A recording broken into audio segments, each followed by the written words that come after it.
कमरे में सन्नाटा था। दरवाजा धीरे धीरे खुला और अंदर आई चारू। काजल की आंखें फटी की फटी रह गई। चारू, तू? चारू ने धीमी आवाज में कहा। हाँ, मैं लौट आई हूं, लेकिन अब मैं वही चारू नहीं रही काजल। तान्या पीछे हट गई। उसके चेहरे पर हैरानी और डर दोनों थे। काजल की आवाज कांपने लगी। मुझे लगा तू अब इस दुनिया में नहीं है। चारू हंसी, लेकिन वो हंसी दर्द से भरी थी। मर गई होती तो अच्छा था काजल, कम से कम तेरा सच देखने के लिए जिंदा तो नहीं रहना पड़ता। काजल के हाथ से डायरी गिर गई। चारू ने उसे उठाया और पन्ने पलटने लगी। याद है, तूने कहा था कि मेरे लिए कुछ भी करेगी। काजल ने सिर झुका लिया। चारू बोली, तूने बहुत कुछ किया काजल, इतना कि आज हर रिश्ता झूठ लगने लगा है। तान्या सब कुछ समझने की कोशिश कर रही थी। आप दोनों आखिर छिपा क्या रही हैं?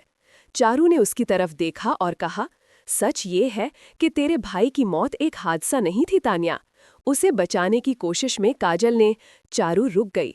कमरे में एक अजीब सन्नाटा छा गया। काजल ने क्या किया? तान्या चिल्लाई। काजल की आंखों में आंसू आ गए। मैंने उसे नहीं मारा तान्या, मैं बस सबको बचाना चाहती थी। चारू चीख पड़ी। झूठ! अगर तू सच में उसे बचाना चाहती तो उस रात तू मंदिर के बाहर नहीं छुपती। तूने सब देखा था, तूने सब सुना था, और फिर भी कुछ नहीं कहा। काजल अब फूट फूट कर रो रही थी।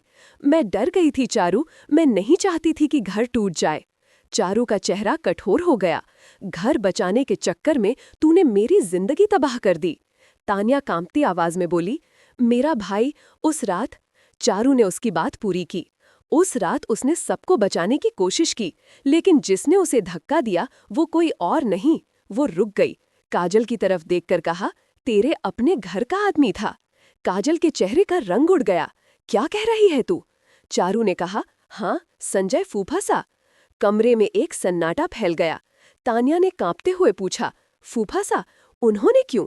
चारू बोली, वो डर गए थे कि तेरा भाई उनका झूठ उजागर कर देगा, इसलिए उन्होंने सबको ये यकीन दिलाया कि वो हादसा था। काजल दीवार से टिक गई। नहीं, ये सच नहीं हो सकता। चारू धीरे से बोली, सच को जितना दबाओगी उतना ही वो लौटेगा। तभी बाहर से कदमों की आवाज आई। दरवाजे के पीछे से संजय की परछाई दिखाई दी। उसकी आवाज आई, बहुत हो गया, अब ये नाटक यहीं खत्म होगा। काजल, चारू और तान्या तीनों ने एक दूसरे की तरफ देखा और फिर बिजली चली गई। अंधेरे में बस एक चीख गूंजी और स्क्रीन काली हो गई।